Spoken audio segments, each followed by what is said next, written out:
Consistent রিভিশনে থাকতে হবে, মোরাজা করতে হবে এই কোরআনকে হেফজ করে ফেলা এটা সহজ, কিন্তু এটাকে টিকিয়ে রাখা বড্ড কঠিন। যারা তোমরা হেফজ কমপ্লিট করেছো, হাফাজাতুল কোরআন, তোমাদেরকে উদ্দেশ্য করে আল্লাহ রাসূল সাল্লাল্লাহু আলাইহি ওয়া আলিহি ওয়াসাল্লাম বলেন যে তাআহাদুল কোরআন, তোমরা ডেইলি বেসিসে কোরআনকে কি করো, রিভাইজ করো, রিভিশন দাও, মোরাজা করো, এটাকে সম্মান করো। কেননা পোষ মানানো হয়নি এরকম কোন বন্য উট যদি এটা রশি ছেড়ে দেওয়া হয়, এটা যেমনি ছুটে পালায়, দৌড়ে পালায়, এটারে ফিরে আনা যেমনি কঠিন, কোরআন হেফজ করার পরে, মুখস্থ করার পরে কেউ যদি ভুলে যায়, ওইটারে আবার রিভাইভ করা তার চেয়েও বেশি কঠিন। এবং আল্লাহ রাসূল সাল্লাল্লাহু আলাইহি ওয়া আলিহি ওয়াসাল্লাম তিনিও যাতে ভুলে না যান বারবার কোরআন পড়তেন, বারবার রিভাইজ করতেন। রাসূল সাল্লাল্লাহু আলাইহি ওয়াসাল্লামের কষ্ট হয়ে যেত, ফলে আল্লাহ তাআলা বলেছেন, নবী আপনি তাড়াহুড়ো করে, এত কষ্ট এত প্রেসার আপনার উপর নেওয়ার দরকার নেই, আমি আপনাকে পড়িয়ে দেব। জিবরিল যখন পড়ে শুধু ফলো করেন, সেটা একবার পড়ে নিন, মুখস্থ আমি আল্লাহ করে দেব। এরপরে আল্লাহ রাসূল সাল্লাল্লাহু আলাইহি ওয়া আলিহি ওয়াসাল্লাম রেগুলার বেসিসে কোরআন পড়তেন, সাহাবাদেরকে কোরআন শোনাতেন, আবার সাহাবাদের কাছ থেকে কোরআন শুনতেন। এবং সারা বছর কোরআনের যতটুকু নাজিল হতো,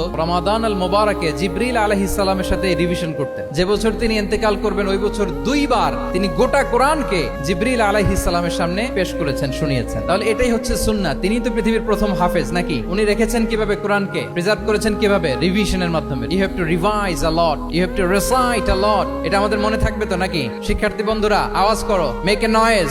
মনে থাকবে ইনশাআল্লাহ বিইذنিল্লাহ।